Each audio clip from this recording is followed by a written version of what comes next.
triunfando no deserto.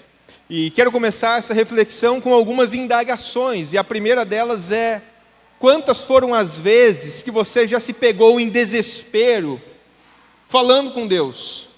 Senhor, como que eu vou lidar com essa situação, com esse desemprego? Como que eu vou lidar com esse problema de saúde? Como que eu vou lidar com essa situação ruim que sobreveio à minha família? Às vezes, pais nos ligam e querem conversar dizendo: poxa, pastor, eu descobri que meu filho está nas drogas e o que vai ser dele agora? Pastor, eu descobri que o meu filho está envolvido com coisa errada. Quantas e quantas vezes, por acaso, você já se pegou conversando com Deus, levando até Deus as suas lamentações, as suas dificuldades, as suas adversidades? Pense aí, quantas vezes isso aconteceu? Agora, diante disso, a pergunta que fica é: você consegue se recordar das vezes que Ele te respondeu? Consegue se recordar de quando você estava ali no meio da adversidade, no meio do problema, e você simplesmente escuta o sussurro de Deus, Ele lhe dando a direção, Ele acalmando o seu coração, Ele literalmente falando que você precisa descansar, como você deve se movimentar? Você consegue trazer isso à mente e se recordar desses dias maus, nos quais você procurou a Deus e simplesmente ouviu de forma sobrenatural a sua direção, a sua instrução para a sua vida? Pense aí. Bem, fato é que, acredito eu, que todos nós já tivemos essas experiências. Todos nós, sem exceção, já passamos por dias difíceis. Aquele laudo médico que às vezes você pensa: meu Deus, e agora? E daqui a pouco você procura Deus e Deus, de uma forma milagrosa, lhe direciona. Todos nós já passamos por essas situações. Agora, a grande pergunta que fica para mim e para você é: e no dia do silêncio? E no dia que você passa pelos mesmos problemas, no dia que você passa pelas mesmas adversidades, busca a Deus, se quebranta diante de Deus, ora pedindo o direcionamento, está na casa do Senhor, está servindo ao Senhor, e simplesmente só silêncio. Simplesmente parece que não escuta nada, ele não se comunica com você. Pense aí quantas foram as vezes que você chegou aqui e tudo que você escutava era um grande silêncio. Parece que Deus não se comunicava com você.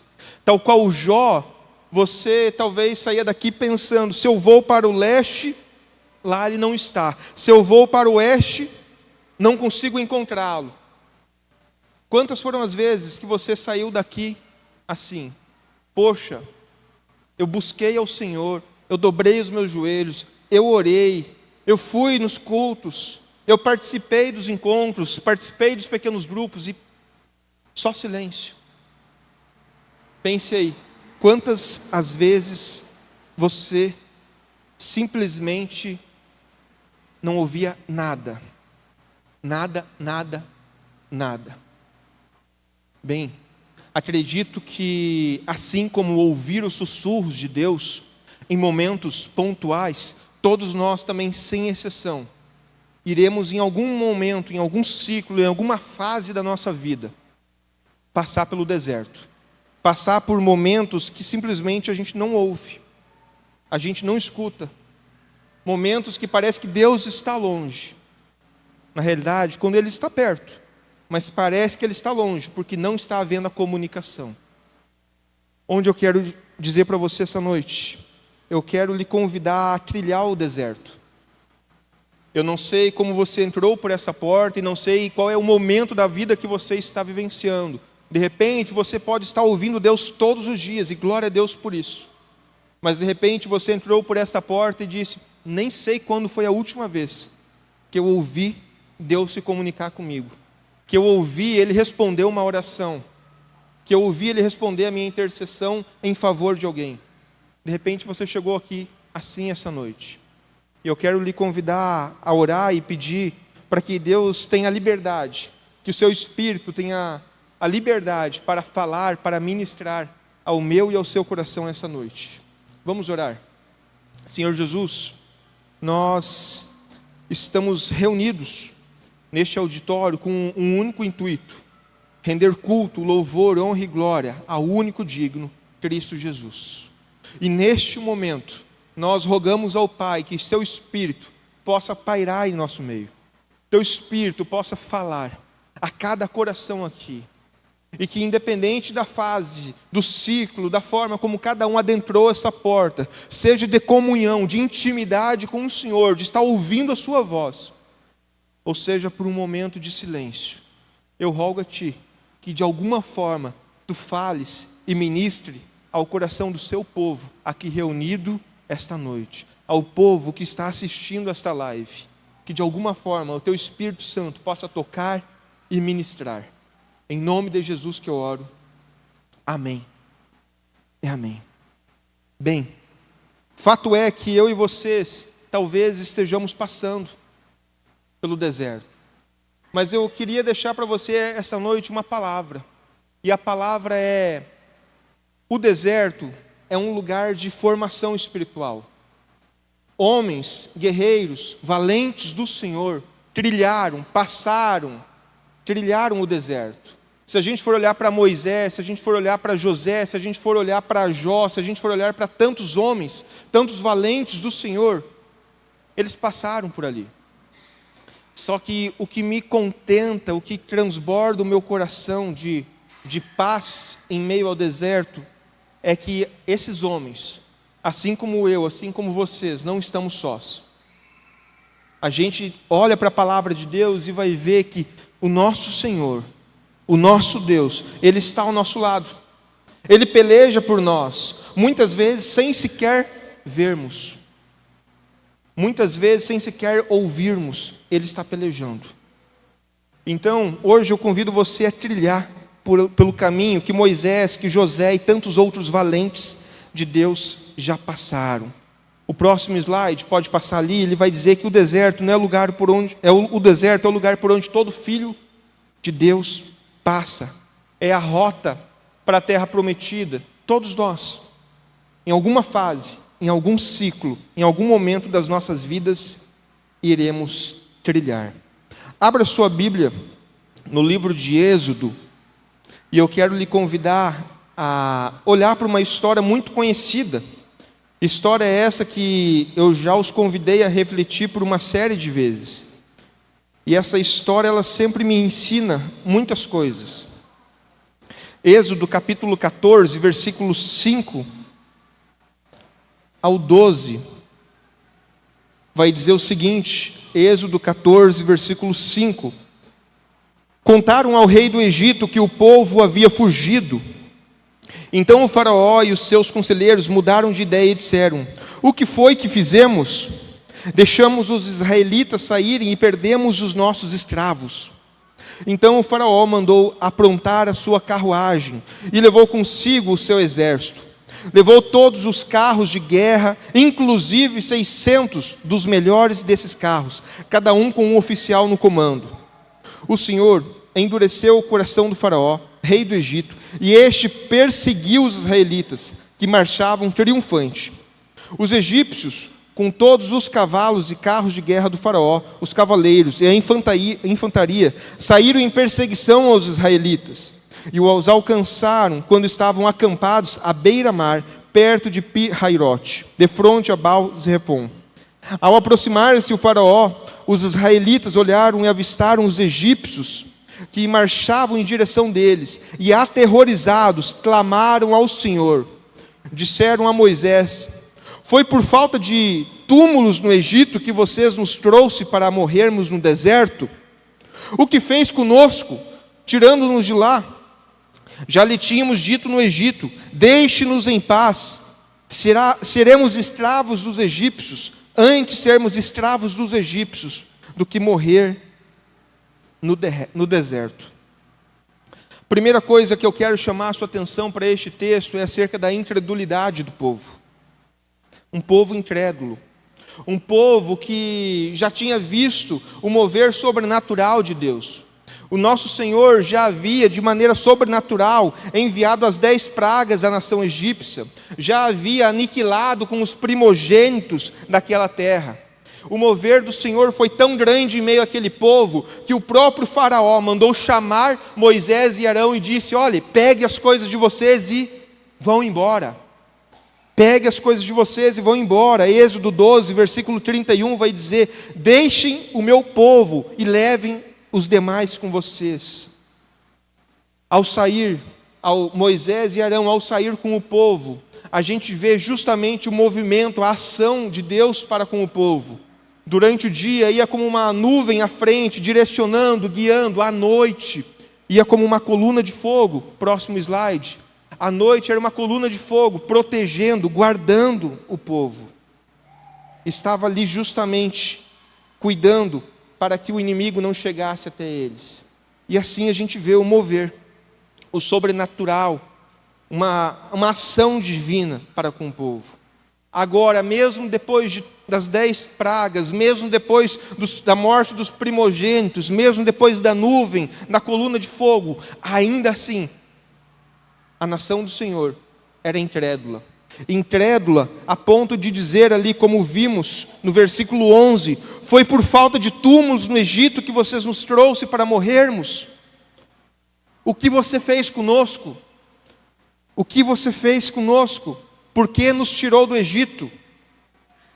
Bem, tal qual o povo, tal qual a nação de Israel, tal qual o povo de Deus, às vezes eu e vocês agimos de maneira igual. Quantas foram as vezes que o Senhor nos deu uma ordem? Quantas foram as vezes que, em meio ao caos, o nosso Senhor sussurrou, falou, ministrou ao nosso coração algum princípio, alguma verdade? Não passou pouco tempo, a gente começou a murmurar, questionar: não vai dar certo. Onde está Deus? Por que Deus permitiu que eu passasse por isso? Por que Deus permitiu que essa doença sobreviesse à minha família? Por que Deus permitiu que o meu marido, a minha filha, minha esposa passasse por essa tribulação? Quantas foram as vezes que nós culpamos a Deus e murmuramos contra Ele? Senhor, eu confiei no Senhor, eu fiz o que Tu tinha pedido, e agora, olha aqui, estou desempregado, agora estou com essa adversidade na minha porta. Quantas foram as vezes que nós chegamos diante dEle murmurando: onde estás, Deus? Onde estás, Deus? Bem, eu tenho uma palavra para dizer para você essa noite, que é o seguinte: o deserto é uma triste realidade, pela qual todos nós, sem exceção, todos, sem exceção, iremos trilhar. Todos nós vamos passar por dias maus. Todos nós vamos passar por dias difíceis. Todos nós vamos passar pelo deserto, mas a grande diferença entre aqueles que vencem e prosperam no deserto e daqueles que saem derrotados, destruídos, está na forma como nós enfrentamos. Quando eu quero resolver na força do meu braço, eu saio do deserto derrotado, cansado, fatigado, literalmente destruído, morto espiritualmente. Mas quando eu passo pelo deserto, segurando nas mãos do Senhor, do outro lado, eu saio mais forte. Veja só, você não está imune, você passou pelo problema, mas você saiu mais forte. Você venceu as batalhas, você simplesmente aprendeu algumas lições e teve experiências com o Senhor, as quais você poderá compartilhar para outras gerações e dizer: Senhor, eu sou grato a Ti, porque mesmo naquele vale, mesmo naquele deserto, mesmo naquele dia mau, eu aprendi algumas experiências e eu vou poder compartilhar por toda a minha vida. Pense aí, a diferença entre o vencedor e o perdedor não está na crise, pois ela vai sobrevir a todos. Está na forma como você enfrentará a adversidade da saúde, enfrentará a adversidade do desemprego, enfrentará o problema conjugal, enfrentará o problema com os filhos, enfrentará o problema seja qual for. Prossigo. Segunda coisa que me chama a atenção nesse texto é que o Senhor nos desafia a confiar nele. A guarda egípcia estava chegando, o mar estava à frente, o povo certamente olhou para o lado e viu, não tem mais para onde correr, é só mar, mar, mar, e atrás de mim vem a guarda, e murmura, e questiona, e reclama, e neste momento Deus simplesmente dá a direção, Deus simplesmente fala ao coração de Moisés uma coisa, e diga, acalme o meu povo. Versículo 13 vai dizer o seguinte: Moisés respondeu ao povo, não tenham medo, não tenham medo, fiquem firmes e vejam o livramento que hoje o Senhor lhes trará, porque vocês nunca mais verão os egípcios que hoje os veem. Não tenha medo. Essa é a palavra do Senhor para você hoje. Eu não sei qual é o deserto que você está passando, mas você tem um Deus poderoso que diz, não tenha medo. Não tenha medo. Fique calmo e veja como o Senhor vai trabalhar e agir na sua vida. De repente, há 3 anos atrás, você se desesperou. E tal qual um mundo ficou ansioso. O que vai ser de nós? O Covid simplesmente colocou todo mundo aprisionado dentro de uma casa. O Covid simplesmente fechou as portas de todo mundo, impediu as pessoas de trabalharem, impediu as pessoas de executarem os seus serviços. E da noite para o dia, muitas pessoas estavam desesperadas, angustiadas. O que vai ser de mim? Eu acabei de financiar uma casa. O que vai ser de mim? Eu acabei de trocar o carro. Eu fiz esse investimento, eu abri a empresa dos meus sonhos e agora fechou. Muitas pessoas tiveram crise de ansiedade. Muitas pessoas sofreram diante disso ali.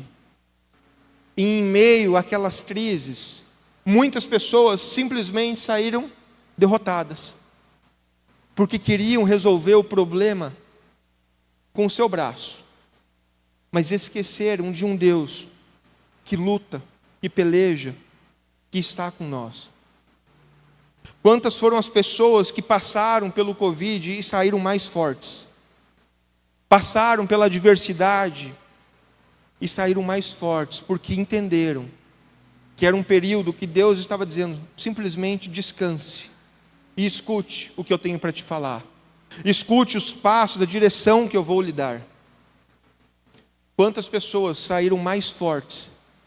Quantas famílias fortaleceram seu vínculo? Pais que já tinham perdido os filhos, que não tinham mais relacionamento conjugal e saíram dali fortalecidos. Enquanto outros simplesmente só olharam os problemas. Bem, o que isso nos ensina? Todos nós sabemos que devemos confiar em Deus. Todos nós. A grande indagação que fica a todos é: será que devia termos confiado? Será que devias termos confiado?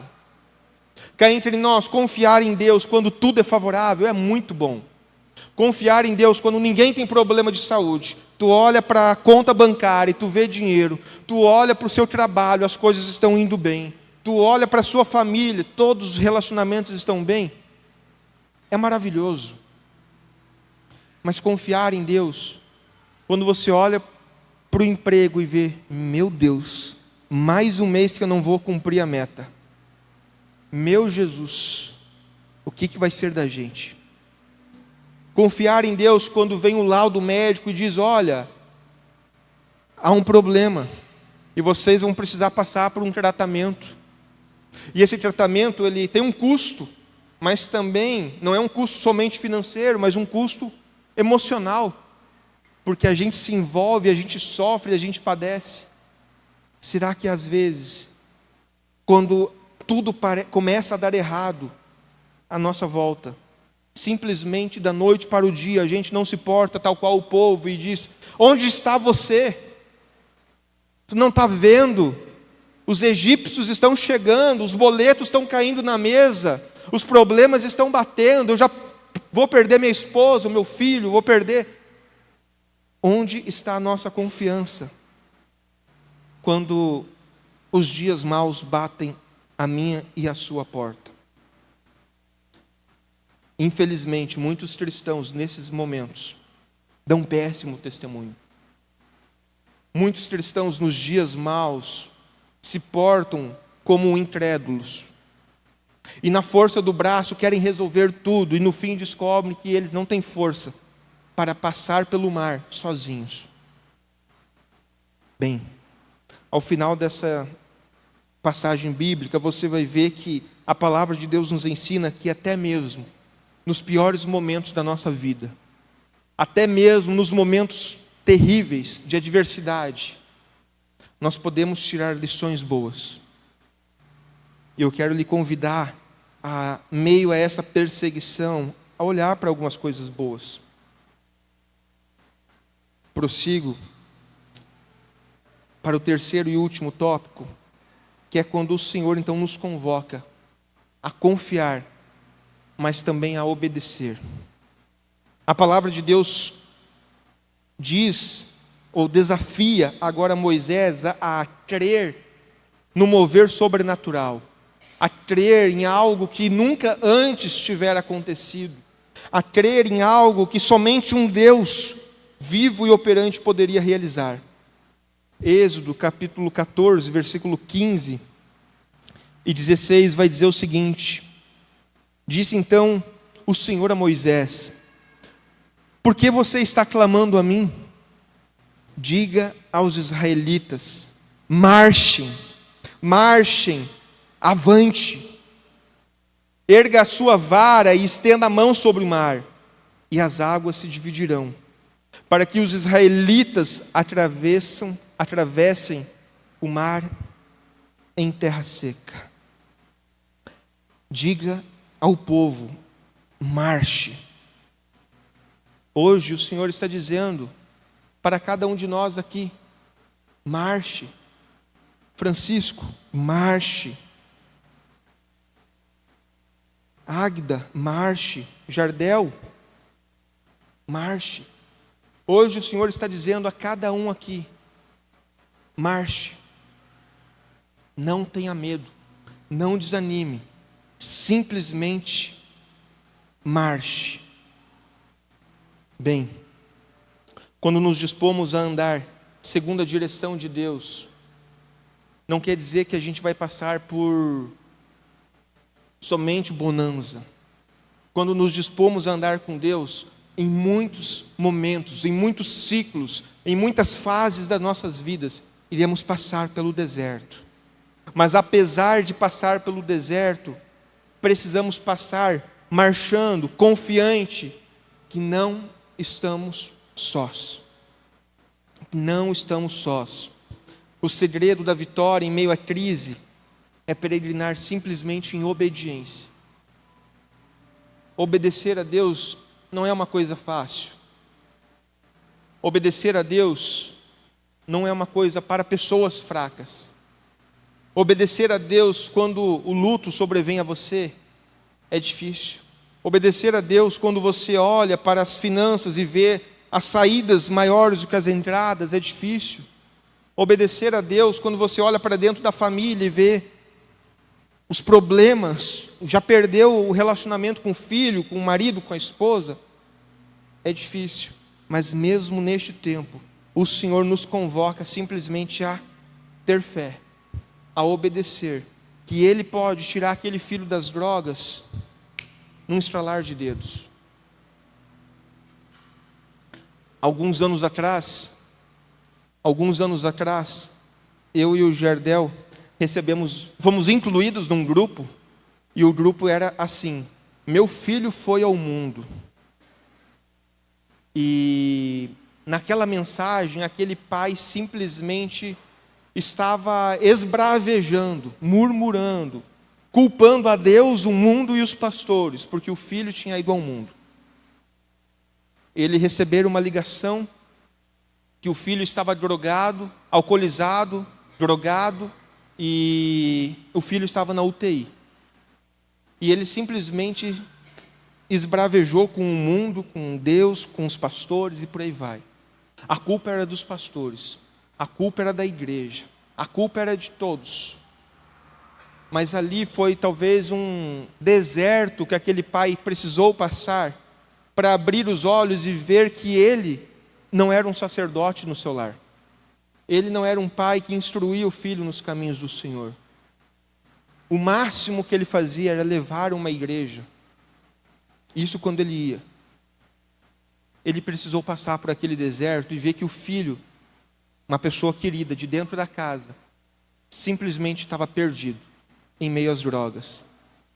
Aos olhos humanos, talvez não tivesse mais saída. Mas foi um deserto, uma reconstrução espiritual que Deus estava fazendo em meio àquela família. E hoje, pela graça de Deus, aquele jovem foi restaurado. Aquele jovem foi para o campo missionário. E hoje ele vem servindo a Jesus no campo. Hoje ele atua como missionário da Jocum no Nordeste, servindo a Jesus. Um jovem que talvez estava perdido aos olhos humanos e não teria mais solução. Precisamos obedecer até o fim. Mesmo quando olhar para o jovem e ver, esse não sai mais. Precisamos ter fé que Deus vai abrir o mar mais uma vez. Que Deus da noite para o dia vai dizer para aquele jovem, olha, não use mais. Saia deste mundo. Não quero mais você envolvido com essas práticas. E foi o que aconteceu. Aquele menino simplesmente, da noite para o dia, abandonou os seus vícios. E hoje é um instrumento nas mãos de Deus. O segredo da vitória na crise é peregrinar em obediência. É ser fiel a Deus, mesmo quando tudo conspira contra. Mesmo quando você olha assim para o lado e vê, poxa, perdi o filho, perdi a esposa, perdi o marido, a doença está batendo, as finanças estão em desordem. Seja firme, não desanime e deixe Deus trabalhar. O lugar mais seguro para estar, ainda que em perigo, é em obediência a Deus. É em obediência ao Senhor. Precisamos ter essa consciência. O texto prossegue no versículo 21 e diz: então Moisés estendeu a mão sobre o mar e o Senhor afastou o mar e o tomou em terra seca, com um forte vento oriental que soprou toda aquela noite. As águas se dividiram, os israelitas atravessaram por meio do mar em terra seca, tendo uma parede de água à direita e à esquerda. O deserto é o lugar que vai separar aqueles que vão permanecer em Cristo daqueles que viveram um grande oba-oba dentro da casa de Deus. O deserto vai separar aqueles que tinham intimidade com aqueles que era só aparência. O deserto vai separar literalmente o joio do trigo. É ali que muitos vão simplesmente murmurar, reclamar e abandonar. Morrer. Mas aqueles que estão firmados em Cristo vão passar pelo deserto em obediência e vão crescer. Vão crescer, vão tirar lições que amanhã poderá servir de ensino para outras gerações. E foi exatamente isso que aconteceu aqui. Êxodo 14:31, já concluindo. Israel viu o grande poder do Senhor contra os egípcios, temeu o Senhor e pôs nele a sua confiança. Israel viu grande poder no Senhor contra os egípcios, temeu ao Senhor e viu nele a sua esperança. A palavra que eu queria deixar para você é: quem não é exigido nunca vai crescer, nunca vai amadurecer. O deserto é lugar onde a nossa fé é testada. O deserto é lugar aonde nós teremos a oportunidade de crescer espiritualmente, apanhando muitas vezes, mas crescendo. Ou poderemos simplesmente desanimar, e não sendo o suficiente, desanimar todos à nossa volta. Desanimar todos à nossa volta. Hoje, mais do que nunca, nós precisamos passar pelo deserto, triunfando, olhando para o deserto e vendo o que Deus quer me ensinar nisso. Por que a minha família está vivendo essa depressão? Por que a minha família está passando por esse problema de saúde? Por que estamos enfrentando essa luta espiritual, essa luta financeira? Para que amanhã ou depois você possa compartilhar a outras gerações e dizer: olha, nós passamos por aquele período, por aquela fase, e apesar dos pesares, nós permanecemos firmes com o Todo-Poderoso. Eu olho hoje para o meu avô e a minha avó. Eles viveram 49 anos casados, até o óbito do meu avô. E quando eu olho para eles, eu fico observando assim a vida da minha avó. Não foi fácil, porque ela passou pelo deserto do alcoolismo. Muitas das vezes meu avô chegou em casa destruído. Muitas das vezes meu avô chegou em casa mal, e ela tinha que cuidar dele, dar banho nele, colocar ele na cama e tudo mais. Quantas as famílias às vezes passam por esses desertos, mas amanhã ou depois esses avós compartilham com seus filhos e netos e olha, a nossa vida não foi fácil. Ou você acha que a gente completou 50 anos, 60 anos de casado e estava tudo uma maravilha? Não. Muitos desses testemunhos vai servir para que outros possam permanecer casados. Muitas das vezes passamos pelo deserto financeiro. Como mencionei ali, da noite para o dia sobrevém uma mudança. O mundo entra em colapso. O mundo entra em colapso. Empresas fecham, pessoas são desempregadas, outros não podem prestar o seu serviço. E simplesmente entramos em dívidas. Paramos no SPC, no Serasa, paramos em tudo que é possível. E às vezes, em meio àquele deserto, Deus está nos ensinando. Olha só, eu vou te ajudar. Fique calmo, fique tranquilo. Simplesmente obedeça. Mude a sua forma de administrar, reveja os seus gastos, aprenda com José a guardar uma parte no tempo da prosperidade. Às vezes, Deus vai usar o deserto para nos ensinar. Quem não é exigido, portanto, não amadurece. Quem já passou pelo deserto e saiu mais forte, sabe do que eu estou falando. Quem já passou pelo deserto e saiu mais forte, entende. Concluo dizendo: os dias mais desafiadores da nossa vida podem se tornar o de maior crescimento. O dia que talvez você esteja murmurando e resmungando, esbravejando a Deus, por que as coisas estão acontecendo como estão, se você mudar a ótica, pode simplesmente deixar de ser um péssimo dia e se tornar talvez o dia no qual o Senhor vai trabalhar, ministrar na sua vida e tudo se fazer novo. Precisamos trilhar pelo deserto, confiando, obedecendo, crendo que o nosso Deus está ao nosso lado, e apesar dos pesares, apesar das tribulações, nós não estamos sós. Amém?